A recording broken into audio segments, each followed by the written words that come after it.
Le 4 juillet 1946, 200 000 personnes se sont rassemblées sur une colline près de la ville de Gdansk, en Pologne. Devant eux, une rangée de potences avait été installée. Un par un, 11 prisonniers ligotés sont pendus à l'arrière de camions militaires américains. Au signal donné, les camions avancent, laissant les criminels de guerre tomber vers leur mort. Parmi les exécutés se trouvait le commandant du camp de concentration de Stutthof, Johann Pauls, et 10 de ses fidèles officiers, dont 5 femmes, toutes âgées de moins de 25 ans. Qu'est-ce qui a poussé ces jeunes femmes à commettre certains des actes les plus cruels connus de l'humanité? Quelle était exactement l'attraction qu'elles trouvaient à travailler comme bourreaux dans un camp de concentration nazi? Et comment les forces alliées ont-elles réussi à les traquer et à les traduire en justice? Bienvenue à The Marshall Memoirs. Marche de la mort vers le camp de concentration de Stutthof. Avec 100 000 prisonniers au total, le camp de concentration de Stutthof était parmi les lieux de terreur les plus importants de l'Allemagne nazie. Son histoire est liée à l'expansion de l'Allemagne nazie en Europe de l'Est et au rêve d'Hitler d'un Lebensraum plus grand, ou espace vital, pour que les Allemands de souche puissent y vivre. Cela signifiait que les Slaves, les Juifs et les Tziganes roms devaient disparaître de ces lieux. L'histoire de Stutthof est en grande partie inconnue du monde occidental, principalement parce qu'il était l'un des camps libérés par l'Armée rouge. Cependant, c'était l'un des principaux camps de la Pologne occupée. On ne sait pas exactement quand il a commencé à fonctionner, mais il existe des documents de prisonniers emmenés à Stutthof peu de temps après l'invasion de la Pologne, en septembre 1939. À l'origine, les Allemands l'ont établi immédiatement après l'invasion comme un camp d'internement à environ 20 miles à l'est de Danzig, ou Gdansk de nos jours. Érigé dans une zone boisée, son but était de détenir principalement des Polonais non-juifs, jugés politiquement suspects. Sa juridiction relevait du chef de la police allemande à Danzig, dans CE qu'on appelait la Prusse occidentale. Stutthof se distinguait de la plupart des sites d'incarcération et d'anéantissement nazi par sa proximité avec de nombreux plans d'eau. À l'ouest coulait la Vistule, à l'est se trouvait la baie de la Vistule, et au nord se trouvait la baie de Danzig et la mer Baltique. Cela était très pratique, car pendant la Seconde Guerre mondiale, les détenus étaient amenés et évacués de Stutthof par mer. Ils ressemblaient à des camps de concentration comme Dachau et Sachsenhausen, par sa proximité avec un grand centre urbain, car Danzig comptait plus de 400 000 habitants, principalement des Allemands. Les nazis n'ont pas perdu de temps pour introduire la terreur dans le fonctionnement de Stutthof. En octobre et novembre 1939, les officiers SS ont forcé des prisonniers politiques polonais à participer au meurtre de patients psychiatriques. Ceux détenus ont été contraints de creuser des fosses communes dans une forêt près de la ville de Neustadt en Prusse occidentale, pour environ 3500 patients, tous des ressortissants allemands, qui avaient été transportés des hôpitaux psychiatriques de Poméranie, dans le nord de l'Allemagne, et de Danzig même. Ensuite, des hommes SS sous le commandement de Kurt Heimann ont tiré sur les victimes, hommes et femmes, à l'arrière du cou. Les détenus de Stutthof ont ensuite dû remplir les fosses. Une fois les fosses remplies de terre, l'unité d'Heimann a tiré sur les prisonniers du camp de concentration pour s'assurer qu'aucun témoin ne survive. Ce premier exemple d'atrocité de masse a eu lieu en dehors des paramètres du tristement célèbre programme T4 pour le meurtre de masse clandestin de personnes atteintes de handicaps mentaux et physiques. Pendant les 2 années suivantes, Stutthof a fonctionné comme un site d'internement. En novembre 1941, la police de sécurité, dirigée par le notoire commandant nazi Reinhard Heydrich, en a pris le contrôle et l'a désigné comme un lieu d'éducation par le travail, ce qui était une autre façon de dire un camp de travail forcé.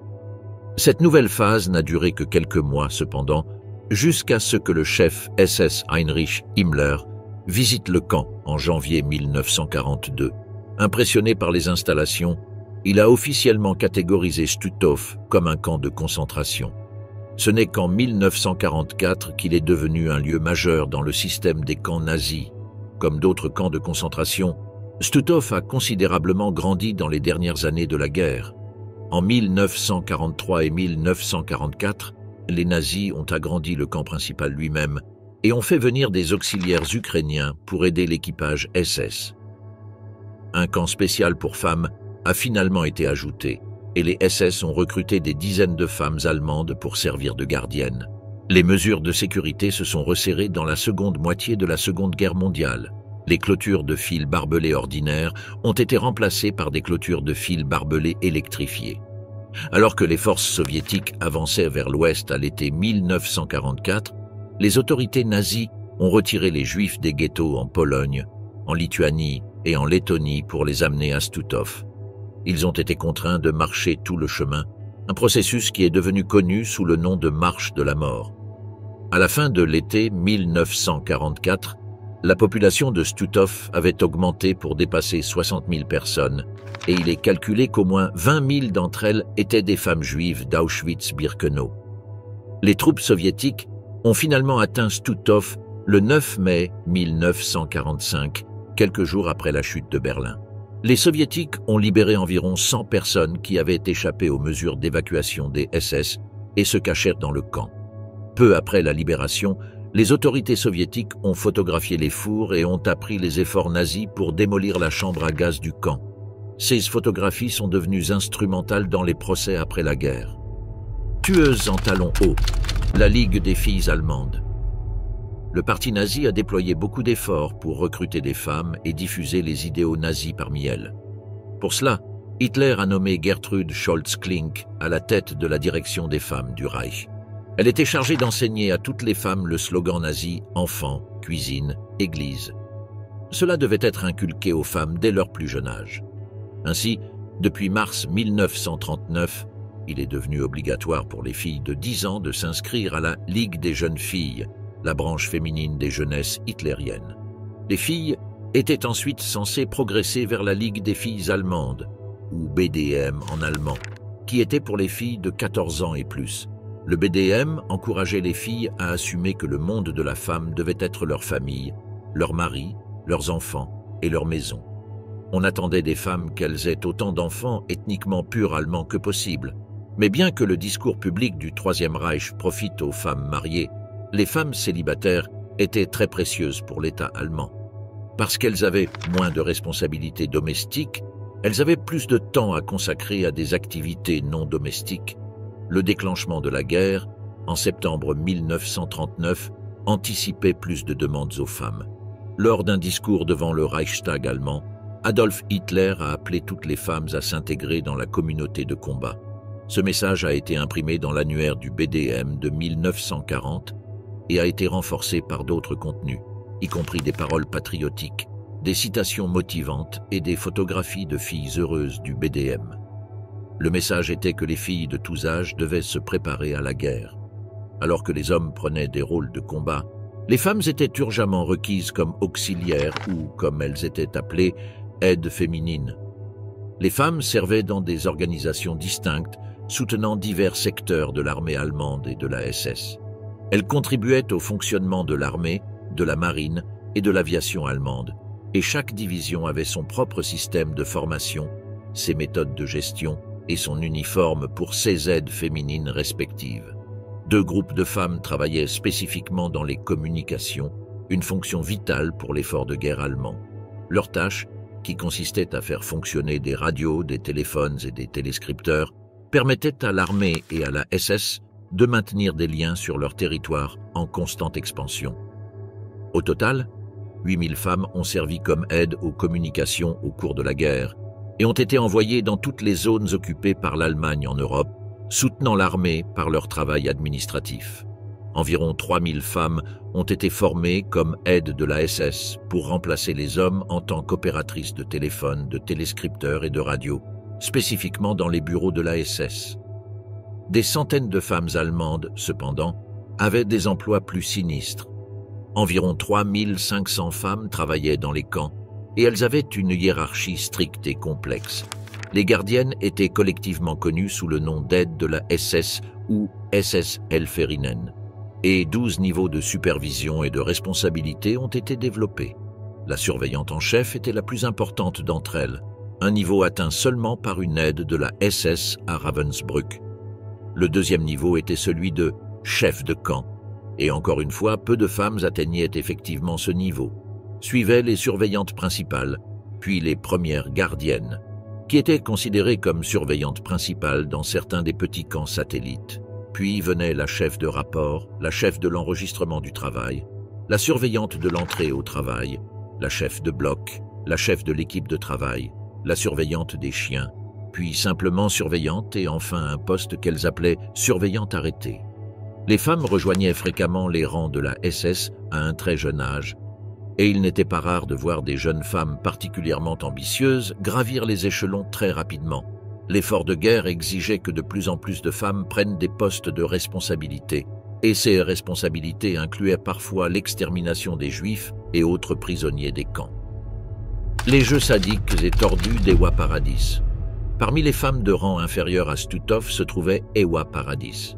Ewa était née en décembre 1920 dans une famille allemande protestante installée dans la ville polonaise de Lauenburg, aujourd'hui appelée Le Bork. Là, elle passa son enfance et une partie de sa jeunesse. Elle étudia dans une école publique locale jusqu'à ce qu'en 1935, elle décide de quitter l'école et de commencer à travailler. C'était ce que le Führer aurait voulu pour elle. On ne sait pas exactement quel type d'emploi Ewa a exercé, mais à la fin des années 1930, elle résidait dans plusieurs villes telles que Wuppertal, Erfurt et Lauenburg. Lorsque la guerre a commencé, elle a ressenti l'appel d'Adolf Hitler et a décidé d'aider le gouvernement par son effort. En 1944, elle s'est inscrite à la branche locale du BDM, où elle a appris que la SS recrutait de jeunes nazis ardents pour travailler dans l'un de leurs nombreux camps d'internement. En août 1944, alors qu'elle n'avait que 23 ans, Paradis est arrivée au camp SK3 de Stutoff pour une formation en tant que surveillante. 2 mois plus tard, elle a terminé sa formation et est devenue gardienne. La formation avec la SS avait été difficile et épuisante. Là, elle a appris les bases de la gestion des prisonniers, y compris comment les punir pour qu'ils la respectent. Les femmes, encore plus que les hommes, étaient instruites à utiliser la violence physique comme frapper, donner des coups de pied, flageller et d'autres formes d'abus pour contrôler les détenus des camps. En octobre 1944, elle a été réaffectée au sous-camp Bromberg-Ost de Stutoff, qui était réservé aux femmes. Là, elle a pu mettre en pratique tout ce qu'elle avait appris les mois précédents. Selon les déclarations lors de son procès, elle attendait avec impatience l'arrivée de nouveaux prisonniers à Bromberg-Ost, tôt le matin. Ensuite, elle décidait arbitrairement qui était apte au travail et qui irait directement aux chambres à gaz. Elle semblait aimer jouer à Dieu avec ces pauvres femmes. Pendant les appels matinaux, Ewa Paradis frappait les détenus au visage et sur le corps avec un bâton, riant de leur impuissance à l'arrêter.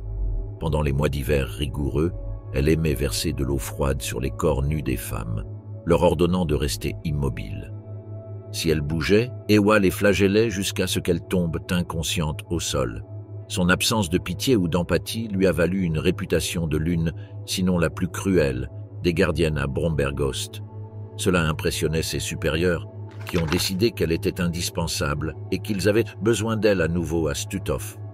Dès le début de 1945 et jusqu'à ce qu'elle fuit le camp en avril, elle a consacré son temps à Stutoff à sélectionner les prisonniers qui devaient être envoyés immédiatement aux chambres à gaz. Lorsque le camp fonctionnait à pleine capacité, jusqu'à 150 personnes pouvaient être tuées chaque jour à Stutoff. À cette époque, cependant, la menace de l'armée soviétique était devenue trop tangible pour que Stutoff fonctionne normalement. L'évacuation des prisonniers du système de camp de Stutoff a commencé le 25 janvier 1945. À ce moment-là, il y avait près de 50 000 prisonniers, pour la plupart juifs, internés dans le système de camp de Stutoff. Les marches de la mort, qui avaient amené de nombreuses personnes à Stutoff, ont maintenant repris vers l'ouest.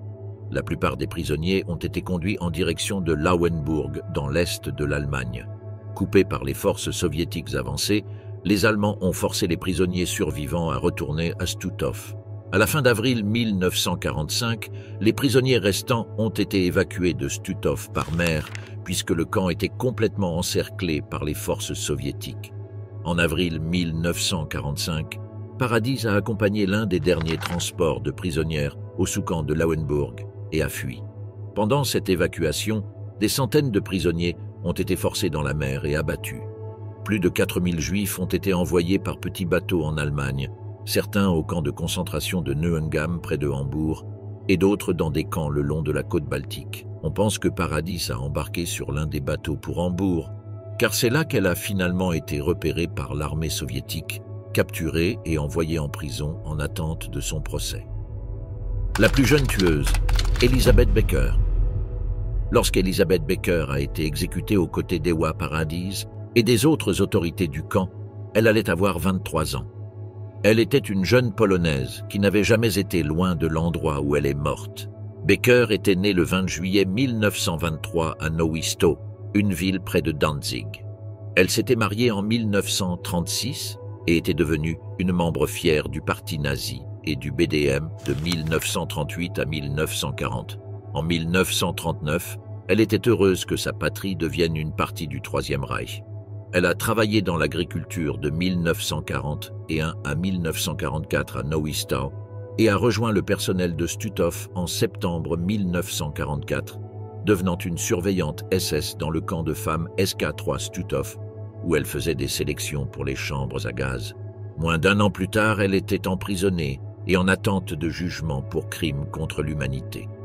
L'un des crimes qui l'ont envoyée à la potence était l'abandon de prisonniers évacués en mer. Le 5 mai 1945, une barge pleine de prisonniers affamés a été remorquée dans le port de Klintholm Havn, au Danemark, où 351 des 370 à bord ont été sauvés. Peu avant la reddition allemande, certains prisonniers avaient été transférés à Malmö, en Suède, et libérés sous la garde de ce pays neutre. On estime qu'environ la moitié des prisonniers évacués, soit plus de 25 000, sont morts pendant l'évacuation de Stutthof et de ses sous-camps.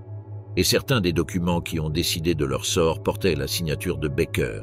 Après sa condamnation, Becker a soumis une demande de commutation de sa peine de mort directement au président polonais. Le tribunal a évalué son CEAS et recommandé la commutation et la substitution par une peine de 15 ans d'emprisonnement, principalement parce qu'elle avait commis beaucoup moins de crimes horribles que les autres. Après tout, à 22 ans, elle était à peine une enfant. Cependant, le président polonais, Bolesław Bierut, a rejeté cette demande et elle a été exécutée avec les autres femmes. Le vice-député de la prison de Danzig, Alojzy Nowicki, était chargé d'organiser les exécutions.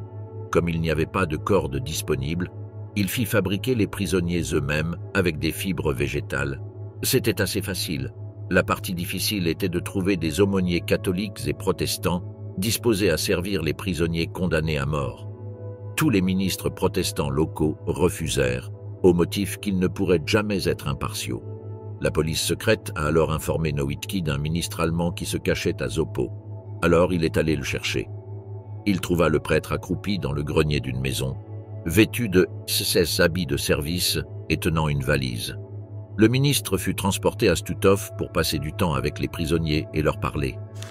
Les bourreaux ne se soucièrent pas de la formalité. Les criminels n'eurent pas l'honneur d'être mis à mort par un bourreau professionnel. Même lors des procès de Nuremberg, un homme qui prétendait être un professionnel fut recherché pour s'occuper de l'opération. À Stutthof, en revanche, une flotte de camions ouverts transporta les prisonniers au lieu d'exécution, leurs mains et jambes liées avec des cordes.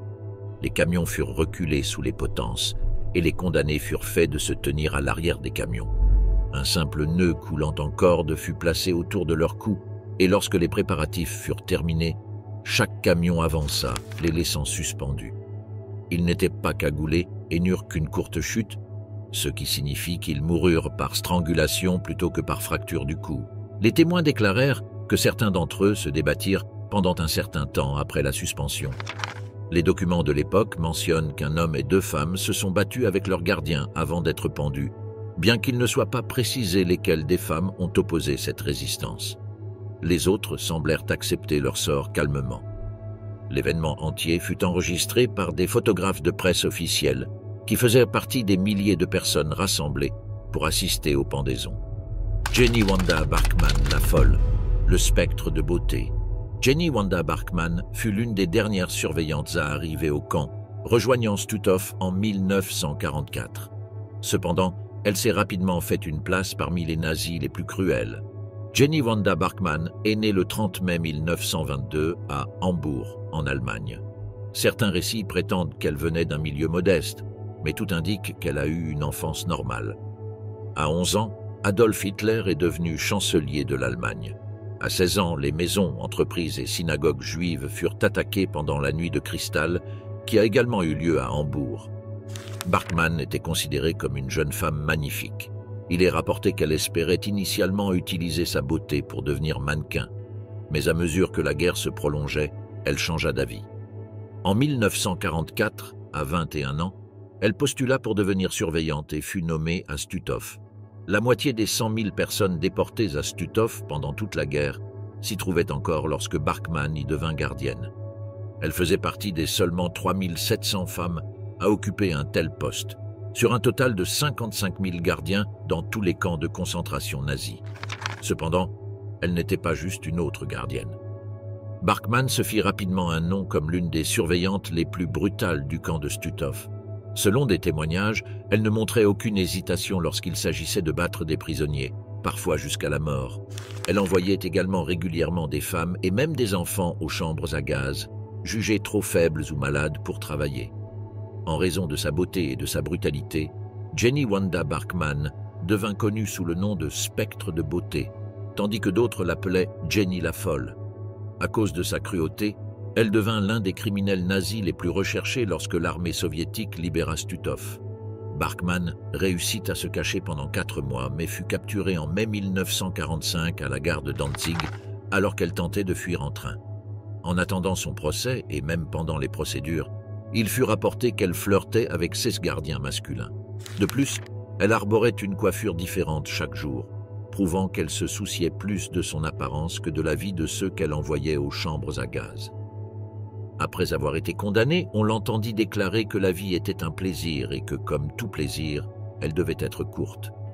Elle ne vécut pas pour célébrer son 24e anniversaire. Lors de son interrogatoire, Barkman affirma avoir toujours bien traité les prisonniers juifs et même avoir sauvé certains d'entre eux de la mort. Mais les témoignages contre elle étaient trop accablants et sa réputation était déjà établie. En effet, des dizaines de survivants de Stutthof témoignèrent contre Barkman au tribunal, décrivant les atrocités brutales qu'elle avait commises en tant que surveillante. Même son avocat admit que Barkman était coupable des crimes, mais plaida qu'elle était mentalement malade. Aucune personne saine d'esprit, suggéra-t-il, n'aurait pu faire ce qu'elle avait fait dans le camp de concentration. Barkman était de bonne humeur tout au long du procès, éclatant souvent de rires méprisants. Elle ne demanda jamais pardon, ne versa pas une larme et ne montra aucun remords. 3 jours avant l'exécution, les médias de Danzig imprimèrent le jour et l'heure de l'exécution, invitant tout le monde à y assister. De nombreuses usines donnèrent un jour de congé aux travailleurs et fournirent des moyens de transport à ceux qui voulaient assister à l'événement. L'administration de la ville craignait un lynchage par la foule, donc il y avait une grande présence policière et militaire en arrière-plan. Les personnes éloignées des potences montèrent aux arbres et sur les toits des maisons pour pouvoir assister à un événement aussi inhabituel. Lorsque les camions à plateau avec les condamnés apparurent, la foule commença à leur lancer des pierres. Les militaires durent tirer en l'air pour avertir les gens. Cependant, après que la corde eut été attachée autour du cou de Barkman, le camion sur lequel elle se trouvait refusa de démarrer. La foule laissa échapper un murmure de frustration alors que Barkman se tenait devant eux, toujours en vie. Puis, un ancien prisonnier de Stutthof courut et poussa Barkman hors du plateau du camion. Jenny Wanda Barkman mourut instantanément. Les médias rapportèrent que tandis que son corps se balançait dans le vent, de nombreuses personnes dans la foule se ruèrent vers son corps, essayant d'arracher un morceau de tissu ou un bouton pour le garder comme souvenir. Finalement, son corps fut envoyé au théâtre anatomique de Danzig, avec les corps d'autres criminels, pour être utilisé comme aide visuelle pour les étudiants en médecine. Il fut ensuite éliminé comme déchet biologique. La mystérieuse et cruelle Wanda Klaff. Wanda Klaff est sans aucun doute la moins connue des surveillantes de Stutthof. Cela n'est pas dû à son rôle insignifiant dans l'extermination, mais parce qu'elle était réservée et parlait peu. Née à Danzig de parents allemands sous le nom de Wanda Kalaczynski, en 1922, son père était cheminot. Le nom de famille a été changé en Kalden en 1941, afin qu'il ne soit pas pris pour des juifs. Wanda a terminé l'école en 1938 et a travaillé dans une usine de confiture jusqu'en 1942. Cette année-là, Elle a épousé Willy Claff et est devenue femme au foyer, puis conductrice de tramway. Elle n'a gardé aucun de ses emplois très longtemps. En 1944, Claff a rejoint le personnel du camp de concentration de Stutthof au sous-camp de Proust, dans l'actuel Pruszcz, où elle aurait abusé de nombreux prisonniers. Le 5 octobre 1944, elle est arrivée au sous-camp de Rusochin de Stutthof, dans le nord de la Pologne actuelle. Comme Barkman et Paradis, elle supervisait l'appel des détenus chaque jour. Cela devait se produire 3 fois par jour, mais en réalité, c'était chaque fois que la surveillante le jugeait bon. Parfois, Claff organisait plusieurs appels dans la même journée. Elle appelait les femmes hors des baraquements et se tenait à l'entrée avec un fouet, frappant chaque détenu qui passait par la porte principale des baraquements. Certaines détenues essayaient de sauter par les fenêtres pour éviter le fouet, mais cela se révélait pire dans certains cas. Après une semaine dans le camp, le corps de chaque prisonnière était couvert de bleu de la tête aux pieds, soit à cause du fouet, soit à cause des sauts par la fenêtre. Certaines détenues ne pouvaient pas supporter les coups et mouraient de leurs blessures, tandis que les autres savaient qu'elles seraient envoyées aux chambres à gaz dès que certaines surveillantes les jugeraient inaptes au travail. Il n'y avait tout simplement pas d'issue. Claff n'a pas attendu l'arrivée des soviétiques au camp. Elle s'est enfuie au début de 1945 et a tenté de reprendre sa vie normale comme avant, mais le 11 juin 1945, elle a été arrêtée par les autorités polonaises. En prison, elle est tombée malade de la typhoïde et a finalement éprouvé une partie de la douleur que ses prisonniers avaient endurée pendant des mois. Lorsqu'elle a retrouvé la santé, elle a été jugée avec les autres surveillantes et certains membres masculins du personnel. Au procès, elle n'a exprimé aucun regret. Elle a affirmé qu'elle était simplement dévouée à son travail dans les camps, frappant au moins 2 prisonniers chaque jour. Selon les témoins, ce nombre était largement sous-estimé. Les témoignages déchirants ont révélé la véritable nature de Wanda Claff, qui était d'être cruelle et impitoyable envers les personnes qu'elle considérait comme inférieures. Après un procès relativement court, Claff a été condamnée et a reçu la peine de mort. Elle a rejoint les autres femmes devant la rangée de Potence le 4 juillet 1946. Elle avait 24 ans. Rapide mais mortelle, Gerda Steinhoff. Gerda Steinhoff a travaillé à Stutthof pendant moins d'1 an, mais elle est devenue immédiatement connue parmi les prisonniers pour sa cruauté extrême. On pense qu'elle est née en 1922, bien que les détails de sa vie précoce soient rares. Durant son adolescence, elle a travaillé comme domestique dans une ferme près de Danzig, dans le nord de la Pologne. Après le début de la Seconde Guerre mondiale, elle a trouvé du travail à Danzig, d'abord comme cuisinière, puis comme conductrice de tramway. En 1944, elle s'est mariée et a eu un enfant. Grâce à son mari et à son travail, elle est devenue amie avec des soldats nazis stationnés dans la zone nazi-Langfur. C'est ainsi qu'elle a appris qu'il y avait une pénurie de personnel au camp de concentration de Stutthof et les nazis recrutaient spécialement des femmes. Sans hésiter, Gerda Steinhoff a rejoint le personnel du camp à Stutthof. Bien sûr, elle était consciente de la réputation du camp en tant que site brutal de persécution et d'extermination. Elle voulait simplement en faire partie. Il semble qu'elle ait été une élève assidue, car le rôle de Steinhoff a rapidement évolué. Quelques mois seulement après son arrivée, elle a été promue Blockleiterin, ou chef de bloc, dans le camp de femmes SK3 de Stutthof. Ce rôle la plaçait en position d'autorité directe sur les prisonnières. Les témoignages des survivants brossent un tableau horrifiant de la cruauté de Steinhoff. Elle aurait participé aux sélections pour les chambres à gaz, condamnant d'innombrables personnes à une mort horrible. Des témoins ont également parlé de son traitement sadique des prisonniers, se délectant d'infliger douleur et souffrance. À la fin de 1944, ses actions étaient jugées si précieuses pour le fonctionnement du camp qu'elle a été promue SS Oberaufseherin, une position de garde supérieure. Le 1er décembre 1944, elle a été réaffectée au sous-camp féminin de Bromberg-Ost de Stutthof, situé à Bydgoszcz près de Danzig. Au camp, elle a reçu une médaille pour sa loyauté et son service au Troisième Reich le 25 janvier 1945. Elle était dévouée et totalement engagée dans son travail et était connue comme une surveillante extrêmement impitoyable. Elle a essayé de rester au camp aussi longtemps que possible, mais voyant la fin de la guerre approcher, elle a décidé de fuir le camp et est rentrée chez elle. Le séjour de Gerda Steinhoff chez elle n'a pas duré longtemps. Le 25 mai 1945, elle a été arrêtée par les autorités polonaises et envoyée en prison. Elle a été jugée avec les autres femmes SS et Kapos. Elle a été condamnée à mort pour sa participation aux sélections et pour ses abus sadiques envers les prisonniers. Pendant le procès, Gerda n'a montré aucun remords et a plutôt plaisanté tout le temps. Lorsqu'on lui a demandé par le juge ses activités dans le camp, et si elle avait déjà frappé un prisonnier, elle a prétendu avoir un travail purement bureaucratique. Elle a tenté de se faire passer pour une simple employée de bureau sans contact direct avec les prisonniers. Malheureusement pour elle, environ 200 de ses prisonniers avaient survécu, et beaucoup d'entre eux ont témoigné des horreurs qu'ils ont subies aux mains de Steinhoff. Le jour des exécutions, il est dit que la foule a attaqué les corps pendus, en particulier celui de Steinhoff. Ils ont coupé des morceaux de la corde qui, selon le folklore, portaient chance.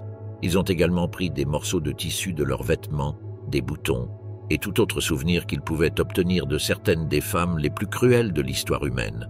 Voyant cela, l'officier commandant a ordonné que les corps soient rapidement descendus. Les corps ont été donnés à l'Académie médicale de Danzig et utilisés dans des cours d'anatomie. Les pendaisons à Stutthof furent parmi les dernières exécutions publiques à avoir lieu dans le pays. La dernière exécution publique eut lieu le 21 juillet 1946 à Poznań. Il s'agissait de l'exécution du Gauleiter de Warthegau et gouverneur Arthur Greiser, ancien président du Sénat de Danzig. Avec Gerda Steinhoff, la dernière des 5 surveillantes féminines condamnées à Stutthof a perdu la vie. Celle qui s'est échappée, Herta Bott.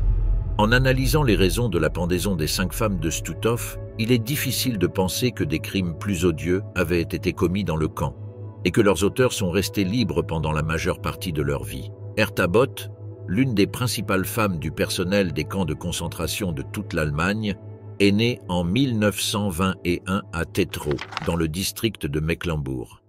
Alors que la plupart des surveillantes féminines de la Waffen-SS savaient à peine lire et écrire, Bott non seulement était alphabétisée, mais aussi assez compétente en écriture. Jeune, elle était connue comme une fille serviable et attentionnée, qui aidait ses camarades de classe à faire leurs devoirs. Elle aidait également son père dans son petit magasin de bois, tout en travaillant comme infirmière dans un hôpital industriel. Tous ceux qui la connaissaient affirmaient qu'elle aidait toujours les personnes dans le besoin. C'est pourquoi, en 1939, elle a rejoint la Ligue des filles allemandes. Après avoir rejoint le BDM, son comportement a commencé à changer radicalement. Dès le début, elle a développé une passion et une aptitude pour le sport, ce qui lui a valu une proposition pour devenir gardienne dans l'un des camps de concentration du pays à Ravensbrück. En 1942, elle a suivi une formation de 4 mois pour rejoindre la SS en tant que membre du personnel de surveillance. Elle a excellé lors de cette formation et avant la fin de l'année 1942, elle a été envoyée à sa première destination, le camp de concentration de Stutthof. C'est là qu'elle a gagné son surnom de sadique de Stutthof. Contrairement à certaines autres surveillantes, elle savait manier une arme. Elle menaçait les détenus avec son luger en permanence et, quand elle en avait envie, elle en abattait un à bout portant. Chaque jour, à l'heure du dîner, on disait qu'elle punissait entre 7 et 8 prisonniers en leur retirant leurs assiettes. Elle les empêchait de manger du pain ou de boire de l'eau. Elle humiliait constamment les prisonniers et les laissait parfois seuls mourir. En janvier 1945, Herta Bott, âgée de 24 ans, a dirigé l'une des marches de la mort depuis Stutthof jusqu'à Bergen-Belsen, en s'arrêtant brièvement à Auschwitz. La procession est arrivée à Bergen-Belsen entre le 20 et le 26 février. C'est là que les Britanniques l'ont trouvée en avril 1945. Lors du procès de Belsen, tenu en septembre 1945, Herta a nié toutes les accusations, et bien qu'il y ait eu de nombreux témoins attestant de ses abus brutaux, elle n'a été condamnée qu'à 10 ans de prison pour avoir utilisé son pistolet contre les détenus. Cela peut sembler une peine très légère, mais elle n'est même pas restée 10 ans en prison. En signe d'indulgence, le gouvernement britannique l'a libérée le 22 décembre 1951. Ainsi, l'une des femmes les plus cruelles à avoir jamais mis les pieds à Stutthof a vécu le reste de sa vie en tant que femme libre. Elle a changé son nom de famille en Lange et est décédée en l'an 2000, alors qu'elle vivait toujours en Allemagne. Les derniers gardiens de Stutthof, procès de 2018 à 2021. La justice ne s'est pas arrêtée avec les exécutions de 1946. Comme il est bien connu, les crimes contre l'humanité sont imprescriptibles et leurs auteurs ont été jugés des décennies après la fin de la guerre. En 2018, par exemple, Johann Rehbogen, âgé de 94 ans, qui avait servi à Stutthof entre 1942 et 1944, a été identifié et traduit en justice. Il a été jugé par un tribunal pour mineurs à Münster, car au moment où il avait commis les crimes, il n'avait pas encore 21 ans. Il a été accusé du meurtre de plus de 100 prisonniers polonais et 77 prisonniers de guerre soviétiques en utilisant le gaz Zyklon B. En 2019, le garde SS Bruno Dey a été condamné pour avoir contribué à la mort de plus de 5000 prisonniers de Stutthof entre 1944 et 1945. Il avait 93 ans. Mais le dernier ça, et le plus choquant, est celui d'Irmgard Furchner, âgée de 96 ans, une ancienne secrétaire du camp de concentration de Stutthof. En 2021, elle a été jugée en Allemagne pour complicité présumée dans le meurtre de plus de 11 000 personnes emprisonnées là-bas. Lorsqu'elle a été découverte, elle a tenté de fuir, mais en raison de son âge avancé, elle n'est pas allée loin. Elle vivait dans une maison de retraite à Quickborn à ce moment-là.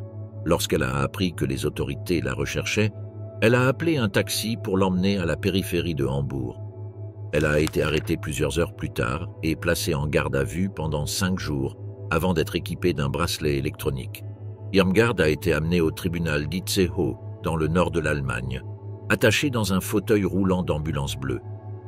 En raison de la pandémie de Covid-19, elle a couvert son visage avec un masque médical pendant le procès.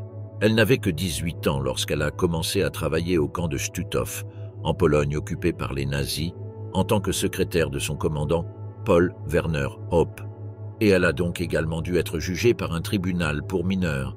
Elle est peut-être la personne la plus âgée jamais jugée comme mineure. Comme son affaire a suscité un intérêt considérable, une sécurité intensive a dû être mise en place et même le tribunal a dû être déplacé dans un entrepôt préfabriqué en périphérie de la ville, afin de tenir le public curieux à l'extérieur. Selon les reportages, elle n'a parlé que pour confirmer son nom et son adresse et pour dire qu'elle était veuve. Mais elle n'était autrement pas disposée à répondre aux questions du tribunal, selon son avocat. Elle n'en avait pas besoin, car ses crimes étaient très bien documentés. Après seulement quelques jours de procès, l'acte d'accusation a été lu dans une salle d'audience bondée, et Irmgard a écouté attentivement derrière un écran de verre érigé pour la protéger de l'infection au coronavirus. Le juge a estimé qu'elle était au courant de tout ce qui se passait à Stutthof en raison de sa position administrative clé, ainsi que de la disposition relativement compacte du camp. Une pratique particulièrement horrible menée à Stutthof, qui a été évoquée lors du procès, était de tromper les prisonniers en leur faisant croire que leur taille devait être mesurée, alors qu'en réalité, des SS déguisés en médecins les positionnaient pour leur tirer dans la nuque depuis un point de vue dans une pièce adjacente. Cette méthode a été utilisée pour abattre environ 30 prisonniers en l'espace de 2 heures. Les corps étaient ensuite aspergés d'eau, emportés et brûlés. Les détenus étaient également forcés dans des chambres remplies depuis le toit avec le gaz toxique Zyklon B. Le tribunal a fait référence aux témoignages de témoins relatant comment ceux qui étaient piégés à l'intérieur criaient de douleur, se griffant la peau et s'arrachant leurs propres cheveux à cause de la souffrance. Irmgard Furchner aura 100 ans en mars 2025, mais elle n'est plus une citoyenne libre. De nombreuses femmes ont occupé des postes de premier plan dans les camps de concentration nazis. Ilse Koch, la sorcière de Buchenwald, et Irma Grez, la hyène d'Auschwitz, sont peut-être les plus célèbres. Mais nous ne devons pas oublier les 5 gardiennes de Stutthof exécutées en 1946. Ces jeunes filles d'une vingtaine d'années ont été responsables d'atrocités indicibles, mettant fin à la vie de dizaines de milliers de personnes innocentes dans le nord de la Pologne occupée. Leurs crimes, et l'âge auquel elles les ont commis, sont choquants. Mais ils rappellent aussi que le mal rôde en permanence et peut prendre de nombreuses formes, y compris celle d'une jeune femme séduisante.